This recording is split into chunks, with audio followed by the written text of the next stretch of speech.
Anthony DiClementi is in the house. I first got turned on to you from your book, The Biohacker's Guide. Here we go. We'll get it on camera. I've been a fan of the biohacking community. I actually spoke on a panel at PaleoFX this year on biohacking, and it was Ben Greenfield and a few others. And everyone got to go through with their intros. And at the end of it, I was like, I feel like I've learned from these guys at this table. So like anything I have to add is going to be me regurgitating shit they taught me.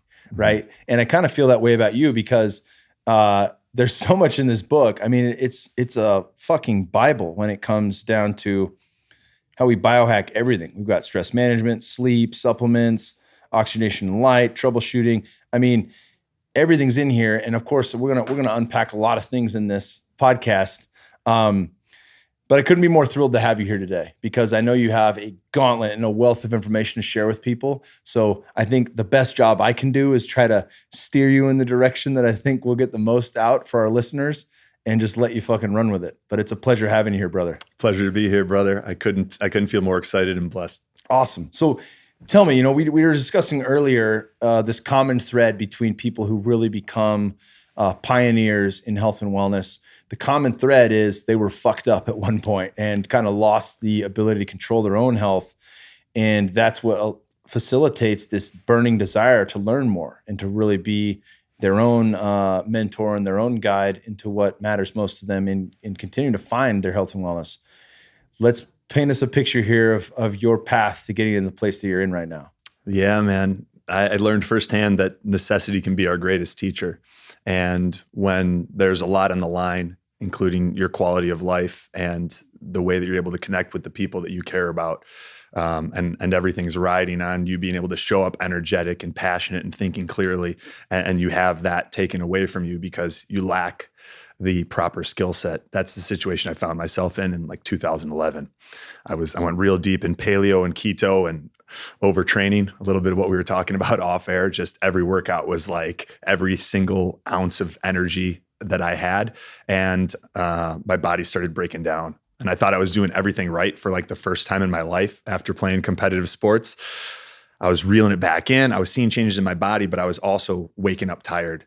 And I was waking up feeling like I had arthritis, early onset dementia, and those types of symptoms where I was forgetting things left and right, and moments that maybe even aren't apparent to other people, but are concerning to you when you experience them. And it just got worse and worse. And I'm a stubborn guy. My dad was a fireman for 27 years. I never really saw him utilize the Western medicine too much. So I waited 4 or 5 months while this decline continued to happen before I saw the first doctor. And then I saw 12 over the course of a year. And while doing research in the background, just scouring the internet, trying to figure out what was wrong with me. Ultimately, I tested positive for Lyme disease. So I had Lyme, and which means I'd been bit by a bacteria that was carrying this, or I'd been bit by a tick that was carrying this bacteria and a whole bunch of other co-infections. And that was what initiated the downward spiral. And when I realized that I wasn't going to get the answers I was looking for in 7 to 15 minutes on these appointments, the biohacker was born, and I started sort of taking matters into my own hands and surrounding myself with a team of really good functional medicine practitioners and people that could look at where the breakdowns were in my energy production and where my body was overloaded with toxins and what things I had in my environment that were just draining me 24/7. We started putting the pieces together, and what really took it to a higher level was saying, I don't want anyone else to have to go through this. I don't want this type of confusion to surround getting yourself from a state of disease to a state of high performance. Or if you're already at a state of high performance, how do you spend more time there? Or how do you close the gap between where you're at and optimal energy production? And that was originally why I started putting this book together and working with people all over the world. We started, because of our background, gaining a reputation of being able to help people where maybe they'd had the traditional medical community had turned their back on them, told them it was hopeless. Yeah. So let's talk about some of the low-hanging fruit here. I mean, I think it's not on everyone's radar, but I think I've said it enough on this podcast, and I'm sure you talk about it enough. Sleep is fucking like numero uno. I think Rob Wolf said that if you're not getting enough sleep, you're basically cock blocking your fat loss. Yeah. Strictly from an aesthetic standpoint. Obviously, if you ever listen to Matthew Walker, the author of Why We Sleep on Joe Rogan's. He'll talk about, all the consolidation, memory consolidation, the clearing out of amyloid beta plaque, all these things that happen in our sleep that's absolutely critical. And one of the common threads that fucks us up that we had discussed earlier is this go, go, go mentality in society. And I'll sleep when I'm dead. And you got guys like Jocko that are saying discipline equals freedom. And I'm up at 4 a.m. no matter what, and all this other bullshit. And that can work, but only for a certain length of time. It's going to come back to bite you in the ass no matter who you are.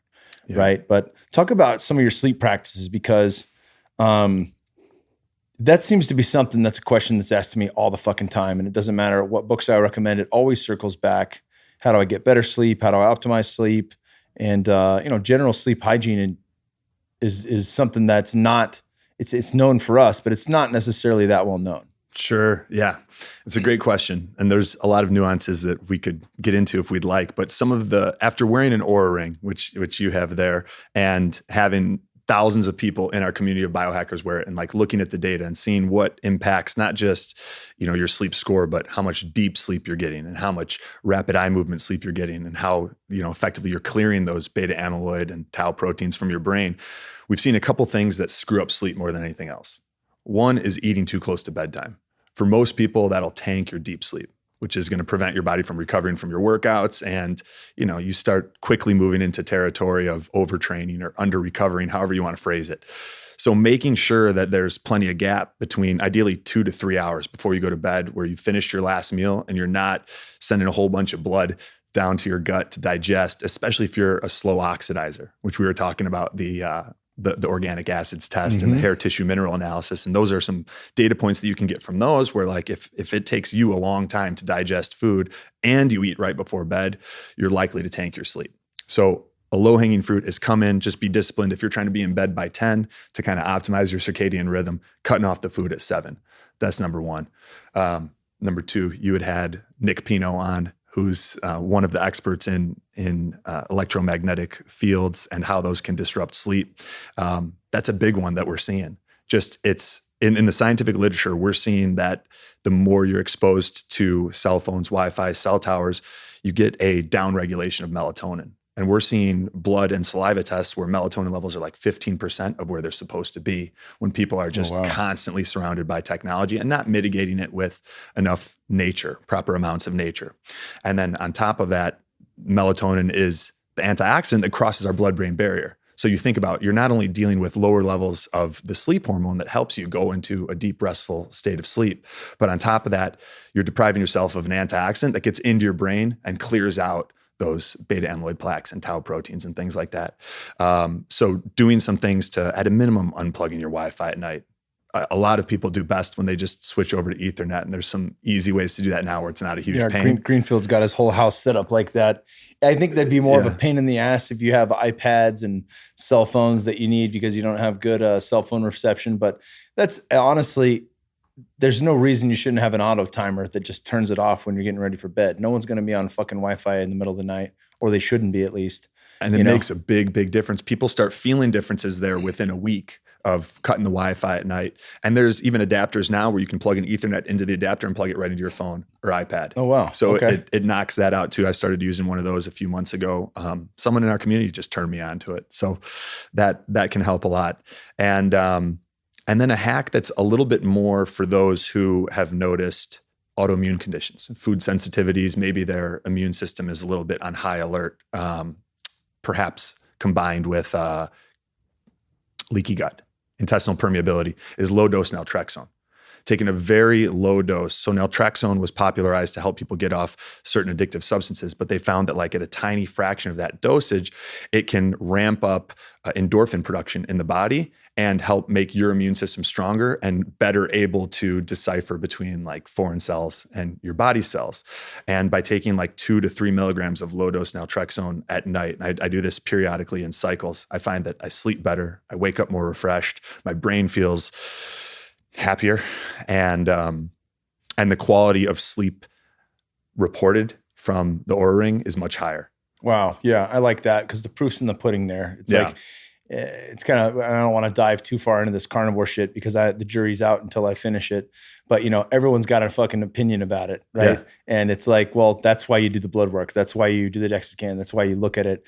And you can say like, well, why do you need to wear the Oura ring? You can tell how good you sleep, can't you? You wake up, do you feel refreshed? Do you not? Like, well, there's a deeper look at that. Mm-hmm. I don't need to wear it every night if I wear it every day for a year.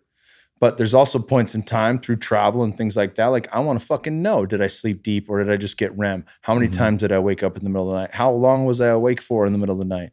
It's important to know those things. And as much of this quantified self, we can employ, then we can start to see, are our results making a difference or are they just minimal, Totally agree. And I believe that there's the highest level is being able to have enough of the data points where you can then learn to trust your intuition and understand that your body and mind contains a wisdom that far exceeds any biohack that we could employ.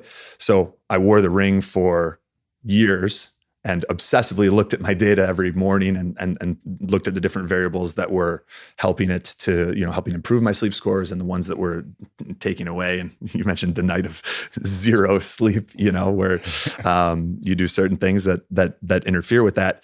And now I rely on it less. If I'm running an experiment and I want to know how my sleep's impacted and there are things in question, then I wear it. But most of the time I try to go by like, okay, how do I feel in the morning?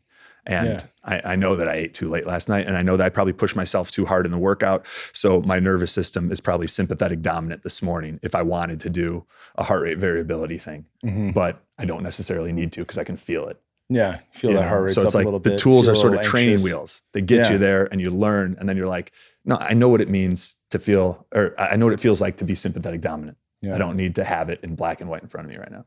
So there's a couple of things I want to touch on. I think one of the next big pieces here, and something I definitely wanted to take a deep dive because this may open up all the other things I want to talk about, but energy. Let's talk about energy, because this has been a common theme for me since coming here to Onnit. I talked about, wanting to come out the gate hard, and it's my first 40-hour-a-week job, all those things. And oftentimes we put the focus into something outside of ourselves, and it's very depleting. And that can only last. It's not sustainable. It can only last in a short window. Mm-hmm. Over time, if we're not putting something back into ourselves from an energetic standpoint through breath work, different forms of meditation, things of that nature, then it's just you're going to run out. You're burning the candle at both ends, right? Mm-hmm. What are some of the different ways you can break down how to enhance energy and everything from, our mental energy, cognitive energy, to how we energize the mitochondria, and just fucking take the deep dive on this. Yeah, for sure. All right. So this is where I have a really good time. For most of us, we've realized that every deviation that can occur from optimal energy production can be attributed to really 3 root causes. And like there's the surrogate endpoints, the symptoms that may involve your underactive thyroid, or you've got intestinal permeability or adrenal burnout, and everything that people are familiar with that have dabbled in functional medicine. But the real low-hanging fruit are the root causes that are draining our energy 24 hours a day, 7 days a week, and that you can address without any extra time. So that's the deficiencies, the toxicities, and the environmental genetic mismatches. So you want to look at getting some of the right tests or using like health assessments that can identify, are you dealing with iron deficiency, vitamin D deficiency, magnesium deficiency, vitamin C deficiency? Those are some of the big ones, right, that are very common. But there's also nature deficiency. Like we're wild animals, in many cases living like zoo animals. And we need to get out from under the blue lights and underneath the biggest energy source on the planet and move our bodies in nature and breathe in some of the air and the terpenes and all these beneficial plant medicines that we get from working out outside that we don't get if we're breathing recycled gym air, Mm-hmm. So finding out what those deficiencies are for you, and those are some of the big ones. But if your magnesium, for example, is short, and a lot of people are deficient there, 60 to 80% based on the scientific literature, just getting yourself more magnesium can help with mitochondrial biogenesis. So like you've got your mitochondria, energy factories of your cells, those things replicating, that's a process known as biogenesis. Now you've got two factories making energy, right? And for a lot of people saying, okay, there's a lot of signs that point to magnesium deficiency. Maybe their eyes twitch, maybe they're more prone to muscle cramps, or they got a blood test like the organic acids test that we discussed earlier, right? And they're showing that magnesium is, it's suboptimal. Well, you can take a good form of magnesium, like magnesium glycinate, and you find your optimal dose, which we like to do with clients by having them increase, let's say you start with like 4 tablets, which would be 800 milligrams. And if you're good with that, increase by 200 milligrams a day until you get loose stools. And then when you get loose stools, take a few days off, let everything come back to normal. And then that's your optimal dose. You subtract by like a tablet or 2 from where you got loose stools. And like that's one strategy for addressing some of those deficiencies that can help a ton with energy production. Toxicities is a big one. And heavy metals are a massive problem right now. I just did my hair tissue mineral analysis test and my aluminum was through the roof. Really? But, and we haven't been able to yet wrap our head around why, but nonetheless, we're going to be doing some heavy metal detoxification. And in the past, I've already done ETDA, IV chelation, and a lot of different heavy metal protocols. But at some point I was either exposed and didn't get rid of it, or since then was exposed and need to also figure out the source. But we're big advocates in testing, not guessing, because you get some of these data points, right? And with how popular eating sushi as a health food now and a lot of wild caught fish is for many of us, it also exposes us to increased levels of mercury. So like one of the things that you guys do that's so great is regular saunas, because that keeps your body's detoxification pathways working the way that they're supposed to, keeps things moving, and periodically ramping that up and ramping up the autophagy, the cell turnover, and the mitophagy by fasting, saunas, things like for people that are more on the extreme side, as I am, coffee enemas, they can help. They get straight to the liver and boost your body's natural production of glutathione, your master antioxidant, and even gentle things like rebounding that just stimulate the lymphatic system, where unless you're doing a lot of concussive exercise, like repeatedly jogging, it's easy to not address the lymphatic system. You know, you don't get massages, you're not jogging or getting on whole body vibration plates, then a rebounder is going to be something that's really going to help keep those toxins moving out. Yeah. And they're fucking fun. There's one right behind you there. Yeah, it's the same one Tony Robbins has, and I'm not your guru. I got one at the house. My son loves it. Yeah. They're quiet too. You know, there's no springs there. They're all bungees. And it's just a fun way to move. Like Aubrey talks about this in the day, his morning routine of waking up, having a tall glass of room temperature water with some Himalayan salt and a squeeze of lemon just to get everything hydrated, hydrate the organs, then have a morning movement practice where you're getting direct sunlight and you're out in nature, and maybe you're doing something easy with a kettlebell or just something. It's not a workout. It's just movement, right? Yeah. And the rebounder is fucking great. Like if it's 40 degrees outside and it's completely cloudy, I'm not going to see the sun anyways. We just jump up, give me like 5 minutes on the rebounder and I'm ready to go. It's better than a cup of coffee. Yeah. Then when I go to the cup of coffee or yerba mate, it's working like it was the very first time I took it. Yeah, you don't have to cut the coffee. I'm not just getting back up to fucking baseline from it. I'm actually excelling, and getting that coffee to where I really feel locked in. Yeah. Yeah, for sure. And another huge toxicity for a lot of people is the consumption of inflammatory foods, immunogenic and allergenic foods that create an autoimmune response in the body, an allergic response in the body, and foods that may be medicine for one man, but are poison for them based on their health status, their genes, and where everything's at with their gut. And so a lot of those foods that are healthier and worth testing for people. Grains, dairy, alcohol, big ones. Most people are aware of those. But then you can get into nuts and eggs, even red meat for certain people if parasites are an issue. And so it's not so much a labeling of good foods and bad foods. It's looking at the big picture of, okay, what's this? Where's this person started genetically? And then where's their health status at right now? And then what foods are not going to drain their energy by causing low-level systemic inflammation 24 hours a day, 7 days a week. And, we have protocols in the Biohacker's Guide and Ultimate Biohacking Academy that just say, take 4 weeks to pause on a lot of that stuff, because it takes about 3 weeks for the inflammation to leave your gut and for you to really have 7 days of like, okay, this is what it feels like without me potentially complicating the situation. And then you test the foods in question one by one. So then you test nuts and nut butters. You would test eggs, and one by one, you'd pay attention to your energy, your cognition, inflammation in the body, and mood. And just make a little note. It could be less than 30 seconds a day, but it could open you up to a food that you'd been eating for years or decades that was just kind of draining you in the background.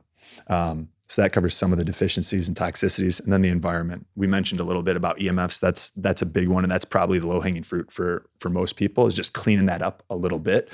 I moved from Chicago to Florida. So I'd battled with depression a lot of my life, on and off. And I started feeling like, with the skill set that I had, I wanted to go all in and see if I could overcome one of the greatest challenges I was blessed with, which was being prescribed antidepressants at 19. And I said, knowing what I know, it makes no sense for me to spend 8 months out of the year in a place that's dark. So I'm going to get my ass down below the 37th parallel, where we know it's easier to hit your vitamin D levels, where 30 minutes of sun is equivalent to about 90 minutes of sun in Chicago. And I want to put it all together. And we can talk about that too, if you want. Yeah, brother. I want to take the deep dive into that. I think for people that are just joining the podcast, if you go back to episode 12, I talked about dealing with depression. I talked to you guys about that earlier at breakfast. And through my own, please just listen to episode 12. Again, it's the solo cast. It's just me talking about my experience there. Depression affects everyone, right? Mm-hmm. It's a big deal. And I think it's really important that people talk about it, but also especially people that look the part of a physical athlete, that really think like, I look at you and I'm like, and this guy's got it all together. Tell me everything you got going on for you, right? And then you just want all the sweet stuff, right? But people it's very helpful for people to know, like, this is where I came from, and these are the things that I dealt with, and these are the tools that helped me deal with it, right? When I was depressed, I found fighting, and that was a great outlet, but it didn't teach me everything I needed to know. It gave me tools that furthered the lessons, right? Mm-hmm. Fighting taught me to meditate. It taught me to take care of myself and to be mindful of what I put into my body. I did the 4-week test and found I was gluten intolerant. That was fucking massive to know that. And I still ate gluten periodically for 2 years after that, even knowing I was gluten intolerant as a cheat meal. Now I don't. Maybe it's once a year now, So like little decisions like that, but ultimately, the plant medicines were something that really guided me to a place where I could unpack and heal from the trauma that had happened and see things differently with new perspective and understand everyone's walking, their own walk. Everyone's on their own path. And whoever was your greatest teacher, whether that's a parent, a sibling, a loved one, they were doing the best that they knew how, right? So that kind of makes it a little easier to not blame others, but to have compassion for others. And what we do to one another. But please unpack how you pulled yourself out of this depression, because the musical chairs game you play with fucking SSRIs is a real problem in America. And there's a reason neurochemically we don't find one pill that works and keep it the rest of our life. They're constantly playing with dosage. They're constantly adding in another one. The brain doesn't fucking work that way. It doesn't want that. It wants homeostasis, and it's going to fight to change things. And you end up fighting back with this Western medicine model that's broken. But I've said enough. Please unpack that, brother. Sure. It's easy to put on a face of, I'm superhuman, I've got all this shit figured out. And I think that can be beneficial for marketing, but also comes from a place of vulnerability.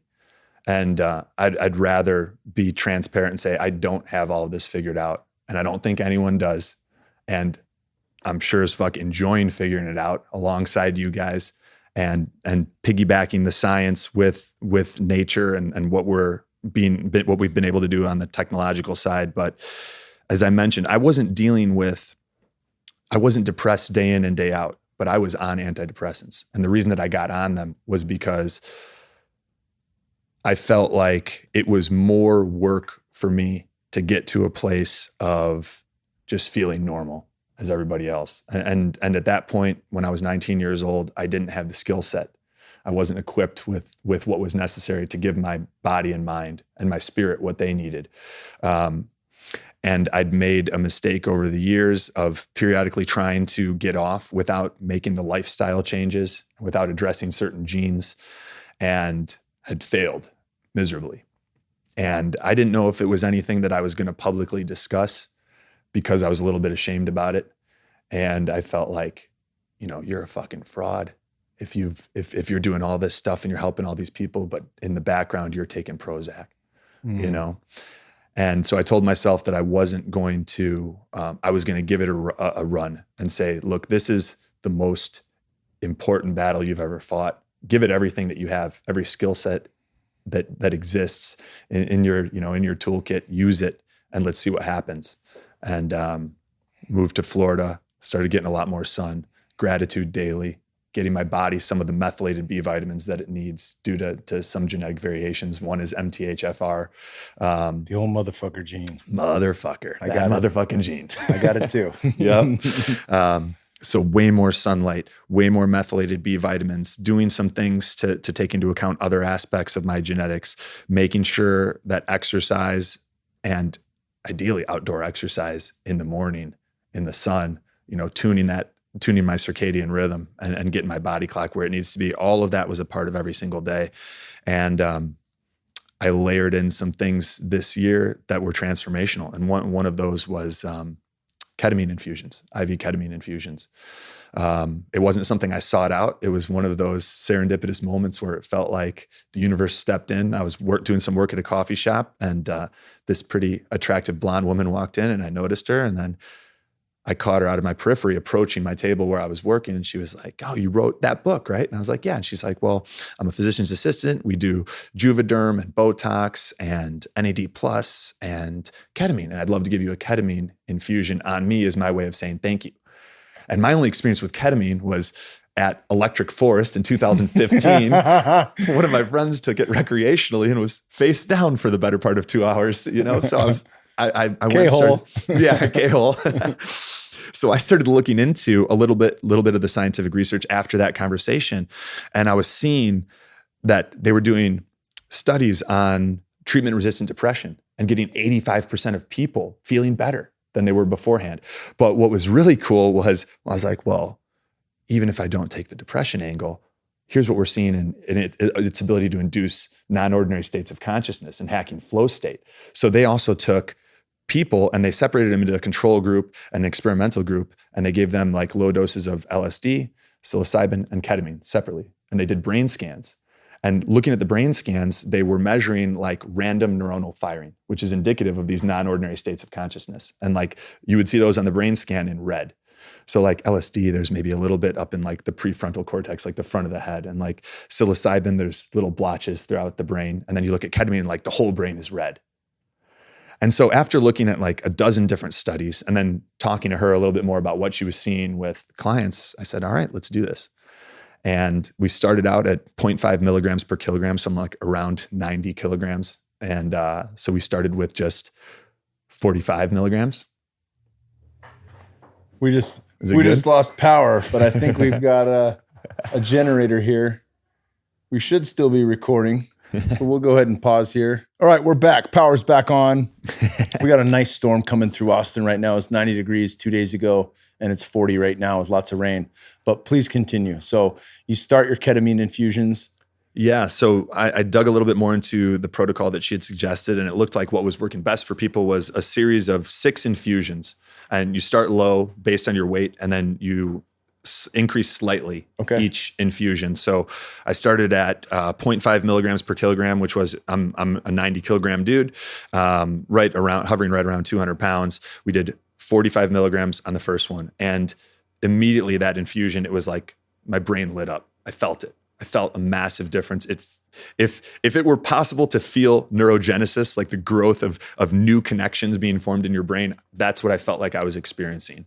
And I knew that we were on to something and no negative side effects. I almost went to a place where one of the things that had arisen as a challenge when moving to Florida was I underestimated how much I fucking love my family and my friends.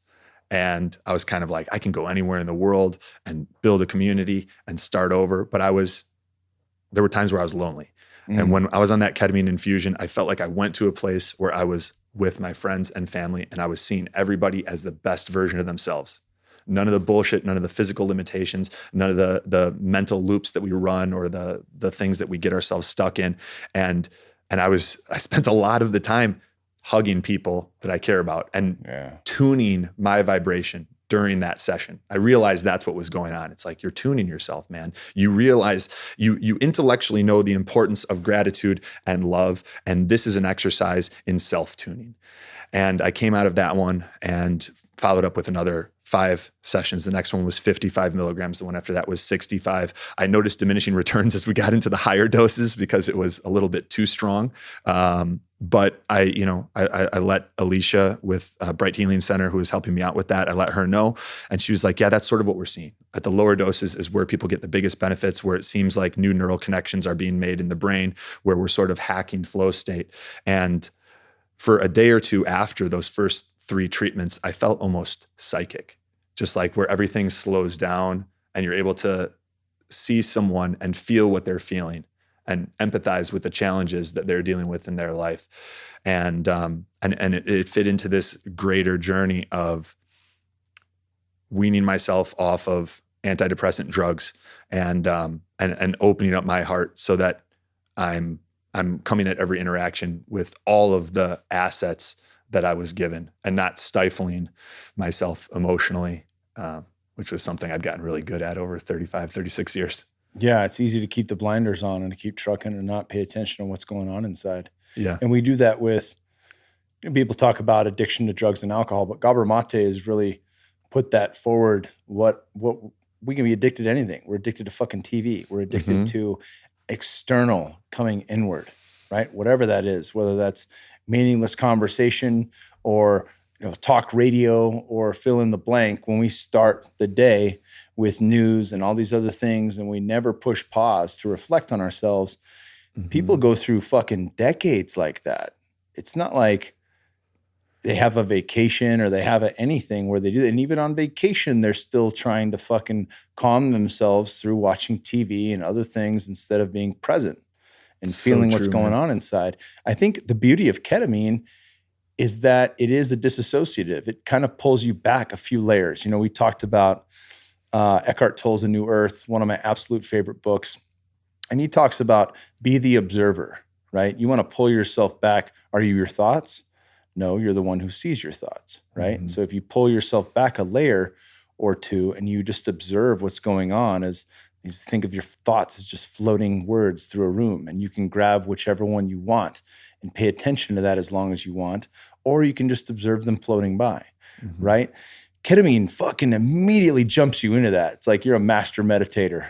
Just in seconds, you are a master meditator and you can observe everything objectively. Like it pulls you back and you can kind of see what's going on. You see what's making you tick, why you're thinking about the things you're thinking about, what's bothering you and why. And it's a beautiful way that they've implemented it into, the healing of people, right? Because our options thus far have not been great. And we see that with soldiers and PTSD. We see that all over the fucking world. We see that with the abundance of SSRIs being prescribed throughout the world, especially among older women in America, right? I mean, it's not to be taken lightly, and no one's talking about it. No one wants other people to know, like, hey, I take this thing because I don't feel good. Yeah. Right? You just touched on what I also believe is a huge part of what can make us feel depressed and disconnected. And that is that our consciousness is being pulled in so many different directions. Like our consciousness is our ability to direct our attention towards something. And if we don't, in today with how much sensory input is available to us, if we don't choose to create separation and make space for reflection, I think that over time we can feel like we're swimming underwater with, just working off the same breath. And a big part of not just overcoming depression, but spending as much of your time as possible in a state of high performance is building a routine that also feeds you and makes time for reflection, where you can look at the things that you're doing well. You can look at the things that maybe you're not doing so well. And ketamine was one of the tools that did that. And I did notice it lessening what had been a need for meditation that had existed for years. It was like I didn't feel the same drive to go there in order to feel centered and the way that I wanted to show up in interactions and in life. Yeah, brother. I'm happy you fucking shared that. I really am. Yeah. Let's shift gears. Let's talk a bit about performance. We've talked about sleep and energy, which are absolutely critical pieces, and we can touch further on that. Performance, a common question that I get here is, and most of the people listening to this are not professional athletes. They are people that just want to get the most out of life. And one of the common threads is, I don't have a ton of fucking time, right? And it's odd now that I have a 3-year-old and a wife and 40-hour job. I don't have a lot of time also, even though I get plenty of time to work out here on the job. And we generally have a job that's better than most, not throwing in people's faces, but it's true. Like I have more flexibility here. I'm still pressed for time. So I want to talk about some of the practices that you have where people can achieve, what is that? The Pareto principle, where you get the 80% of the gains with 20% of the work. Yeah. I want to talk about minimum effective dose, and I want to talk about combining some of the techniques that really work. Yeah, for sure. So I like an area of opportunity for most of us is having a default workout, no matter where you are in the world or what you have planned that day, that you can go to. And I think the more barriers we have between needing to wake up and if we need to choose exercises and the number of reps and the number of sets and all of that, to many of us, it can become overwhelming and then you just bail. So activity, preferably exercise outdoors, is a great staple, as you guys know, but we need to know, what are we going to do if I'm in Austin, Texas, and I don't have access to the Onnit gym? How am I going to get some physical activity in before the podcast, right? So Carrie and I threw on our stuff. First, we headed to one place that was closed. Then we went to, was it Deep Eddy? I think is the name of the place. Went for a run around there, jumped in the lake, hit a swim, did some push-ups and some pull-ups, got the body moving, and we're feeling primed and ready to go. And I think if someone listening doesn't have their default workout, it's creating a lot of unnecessary barriers that could result in them doing nothing. So it's great to get involved with classes, plug into the community, and make that a part of your week. But also to say, if I don't have anything planned, I'm just doing this no matter what. And it's a workout that makes you feel good and makes you feel charged up and probably has an aerobic component for your mitochondria. But based on whatever goals you've got going on and whatever, wherever your health status may be, you're making sure that it's something that is not depleting you, but it's charging you up and you don't have to think. So that's a big one. I like finishing a lot of workouts with sauna, and a good amount of times that in the sauna is when I'll practice breath work or even use a Frolov device, which is it's a rebreather device where you end up breathing in increased amounts of CO2, which probably sounds terrible, but the Danish physiologist Christian Bohr at the turn of the century coined something known as the Bohr effect, which is as CO2 levels in the body go up, hemoglobin actually releases oxygen and makes it available for use. So by short-term increasing CO2 levels, often alongside oxygen, if we're doing something like Wim Hof breathing or even shamanic breathing, you get this dump of oxygen that's more available for use. And the rebound effect in the body in the days and weeks after is you walk around with higher blood level saturation, blood oxygen level saturation. But it's because of that practice of sitting in the sauna, breathing the Frolov device, or doing breath work. You can do box breathing. There's a lot of different ways to do it, but that's something that I like to stack a lot. And one of my favorites that I did right before flying here, this is sort of this is the Ferrari of biohacks for energy, but it taps right into the mitochondria and the immune system, both of which we're seeing clinically and in the scientific literature can be the linchpins, where if your mitochondria are weak and you're dealing with early onset mitochondrial dysfunction, which is about half the population has it now, or if you're just dealing with autoimmunity, you're wasting a ton of energy, either because it's not being produced by the mitochondria or it's just being drained by an autoimmune condition, right? So I do something where I go to a clinic in West Palm and they combine injecting ozone, which is O3, into the blood. And then in the other arm, I have something called a UV LRX, which is like an ultraviolet light IV. And it contains 3 different spectrums of light that are great for driving mitochondrial production up. You get the red that also helps with inflammation. And then you've got a purple and a green that can help with your immune system and even killing like viral pathogens, which a lot of people haven't made the connection that Epstein-Barr and some of these viral infections in the body can be one of the leading factors behind chronic fatigue. And you can do things you can shift your nutrition, you can change the way that you're working out, you can get more sunlight. But if you've got a massive viral or bacterial or parasitic infection or a fungal infection, that needs to be addressed. And the ozone and the light are really effective at both of those things. So I originally did that where I did about 12 sessions in 6 weeks, and then just continued at a maintenance level. And now I'll do it before I'm going to hang out and fly and do some podcasts and stuff. And both fantastic for energy production and getting your immune system dialed in. So I mean, obviously there's certainly some rad new technologies coming out. I've had the benefit of using NAD plus therapies, which I highly recommend to people where they can find access. It's not cheap. It doesn't feel good, but I felt my mitochondria turning on in a way that it has not done in years, right? Yeah. But let's talk about some things that might be a little bit on the cheaper side, or at least if you make the investment, you have it. So cold tubs, right? Yeah. You can do it yourself. I recommend people buy one that, you buy a chest freezer from Home Depot for $500 or less. You can get them cheaper on Craigslist. Yeah. Hit the little silicone caulking along the lines, fill it full of water, some what do they use here? My buddy Luke Story told me to use food grade hydrogen peroxide. Then you can keep the same water in there for like up to 2 months, as long as you're showering before you get in. Yeah. I got like an $80 pump on Amazon to pump the water out and change it every couple of months. But I always have, I made one $550 investment, and I have a fucking cold tub I can use anytime I want, 24/7. Yeah, that's right? badass. Yeah, it's just a simple way, right? What are some things like that people can maybe make a purchase or buy or do that then they have access to it around the clock? Yeah, we've actually considered getting one of those tanks because I've heard they're phenomenal, but we have a Balin stock tank right now, which is like even cheaper.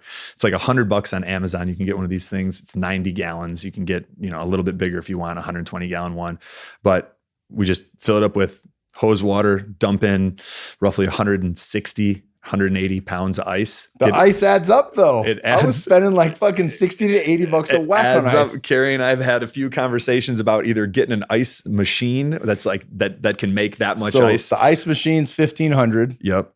And I mean, I had a horse trough off Amazon for like $180 ship prime. Yeah. Not bad. Would fill it full of ice. And I looked into getting one of the machines, and I'm like, it's just cheaper to get the chest freezer. Yep. It is. Yeah. That's probably the route that we're going to go. Can you keep it outside?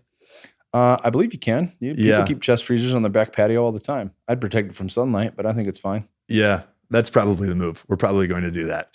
But we do a good amount of the cold plunges, and we had noticed just the required work of getting that much ice, checking the temperature before you get in. All of that became a little bit of it restricted how often we were able to do it. Working out every morning is a big one, but part of what I've loved about Florida is being able to do some beach work and really get to the beach in the mornings and do some breath work and meditation and charge myself up emotionally for the day. And I'm not a big journal guy. I've kind of tried a lot, and I've done the 5-minute journal and dabbled with for a while. Julia Cameron's and all that. And then I always seem to gravitate away from it, but I do really enjoy going to a place of gratitude in my mind. So see, it's funny. You touched on that with the Aura Ring, right? Yeah. Like learn from this, utilize it as long as you need to. And then from there, yourself. Yeah. Right? And so gratitude journal did that for me. There was a point in time where I realized writing down, what I'm grateful for is creating a habit of first thing in the morning and right before bed, me thinking about those things. And even if it's the same fucking thing each day and it's not supposed to be, and I'm trying to rack my head around what else am I grateful for? Like, that's not the thing. The thing is to be in the habit of feeling that fucking level of thankfulness and gratitude, right? And if I do that, I don't need to write anything down. All I need to do is close my eyes for a moment and be like, fuck yeah. I'm so happy. They're all tuning exercises. Yep, exactly. Yeah. Packaged differently. Yeah. Yeah. And so I love the 5-minute journal. There's a bunch of great ones. Shout out to John Lee Dumas. He's got his journals that are also fantastic. And but what works best for me right now is I think of 3 people that are in my life that I'm grateful for and appreciative of. And then I go to each person, I think about 3 things about them and feel it while I'm thinking it. And it's not complicated. It's just 3 and 3. 3 people, 3 things about each individual. And, you were one of the people that I thought about today. Aww. And it doesn't need to get complicated. I like challenging myself cognitively to think of new people and new things if I go back to the same people. And the days where we get to the beach and the sun's coming up and maybe you're spending a little bit of time looking towards the sun, getting as much of that to the parts of your brain that regulate your circadian rhythm. A lot of that happens in the eyes. So you want to do it. If anyone's listening, you want to make sure you're doing it safely and intelligently. But a lot of sun in the morning with breath work followed by movement and gratitude, those things add up. And then you stack a sauna and end on some cold. That's a magical fucking morning right there. Yeah. And it's one of those things too, where these practices build upon themselves and they don't take long. Like, a lot of the science that Rhonda Patrick proposes on sauna therapy, that's great, is all like the best benefits are 7 days a week at an hour. Well, there's very few things that I do 7 days a week for an hour. I don't fucking work out 7 days a week for an hour anymore. Yeah. I'm not meditating for an hour each day. I'll meditate each day, but it might be 5 minutes one day, 15 the next, 30 the next. It's always variable, right?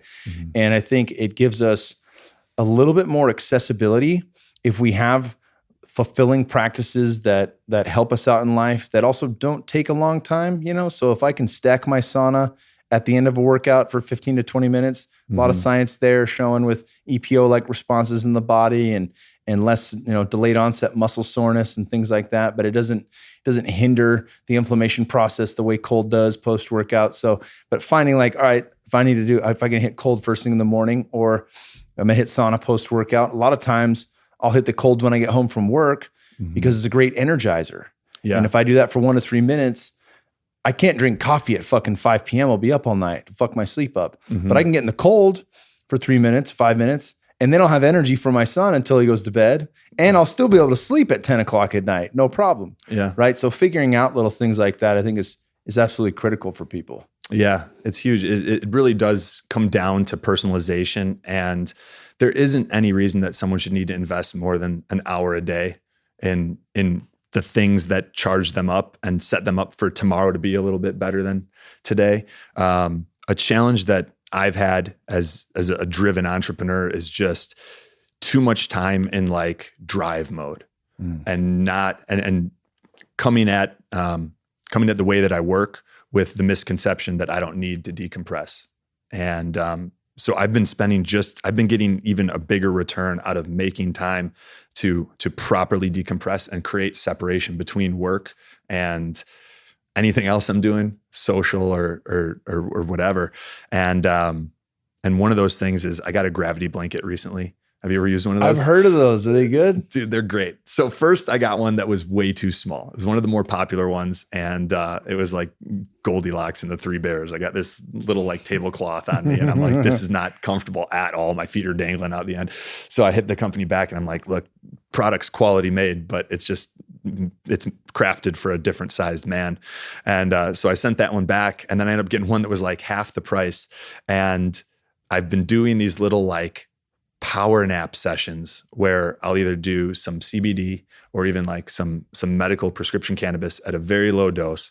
I'll throw on Holosync, which is like my favorite binaural beats. Binaural beats. Yeah, amazing stuff. So I'll throw That's what got me into binaural beats. Yeah, it's still the best.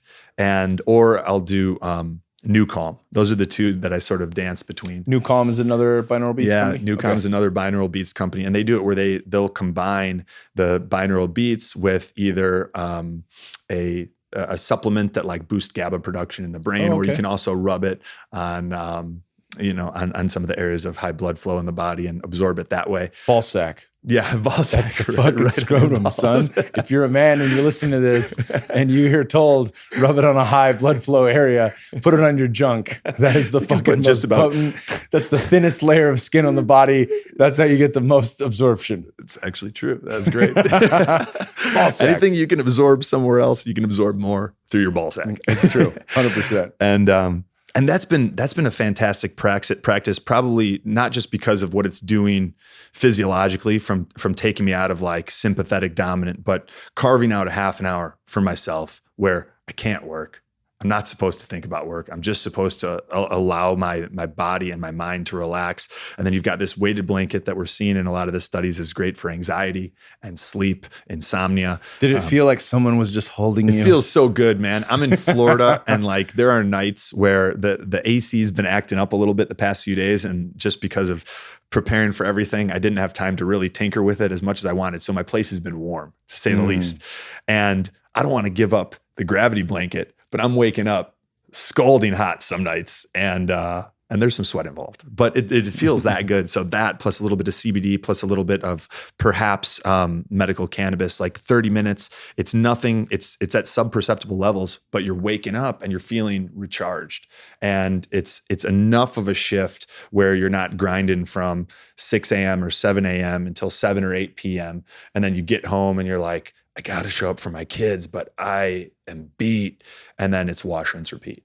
Yeah. And like that's on a long enough timeline, that's a recipe for burnout. Yeah, you can't even think, like even if your thinking is, let me just get through this week and on the weekend I'll recharge. Mm-hmm. A, that never happens. And B, you can't go 5 days on, 2 days off and think that on your 2 days off, you're going to fucking get all the way back to where you were by Monday. It doesn't work that way, right?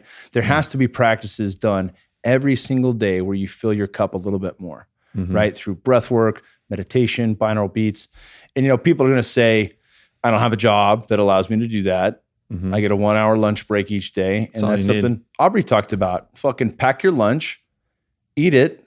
And then you're done. You can sit in your fucking car if you need to, or your truck, and throw on binaural beats and an eye mask and at least get 30 minutes of some type of alpha, theta brainwave stimulation and just drop in for a moment, unplug, stop thinking. It makes a big difference. And it's like the last thing you want to do when you've got a ton of stuff on your plate, but those are probably the moments where we need it the most. Yeah, brother. Okay. Well, let's talk about your company. I mean, you guys, I've been following you strictly from the book and your social media presence. You guys run online programming to help people through machine learning and questionnaires and all sorts of shit, and then different testing that's available. Yeah. Talk a bit about that. Yeah.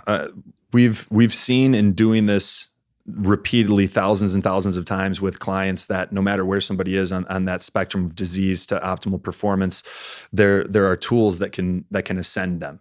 And none of us are at optimal energy production, but we've made it our mission to identify those things and to help people no matter what their status is, to help them ascend. And we've done that we've wanted to give away the Biohacker's Guide for free. And we've given away 35,000 copies of that. We've got online membership communities where we help people with this stuff, overcoming challenges where maybe they've been told that they can't overcome that. And I've also now made myself patient zero on a number of the top, the most promising anti-aging interventions, which is unique not just as a 36-year-old, but also to explore the synergistic effect that could come from stacking certain implements proven to increase telomere length and things that have been shown to improve methylation and mitochondrial health. And what happens when you safely and intelligently employ a number of those, how does that affect someone where aging may not have set in to the same degree as it would have on like a 50-year-old or a 60-year-old? Because it's looking like we can sort of get things back to, you can reverse aging if someone's aging at an accelerated rate. So if their energy production is poor, or like they're wasting a lot of energy on autoimmune conditions or toxicities in the body. But it's not like you can keep going. But starting earlier, it seems like you can slow down aging. Yeah, you you can can close be ahead of that the gap curve. in energy production and then slow down the rate at which you age. And I do believe that process is going to be the secret to getting us to 150, 180 and beyond, and doing it in a way where we still have the use of our body and our mind is still sharp. And I enjoy, I'm very excited by the possibilities that exist and how things that people like you and I and our community can do, may be able to make those things accessible decades before they would otherwise be if we just waited for big pharma or a company with a vested interest to fund the study.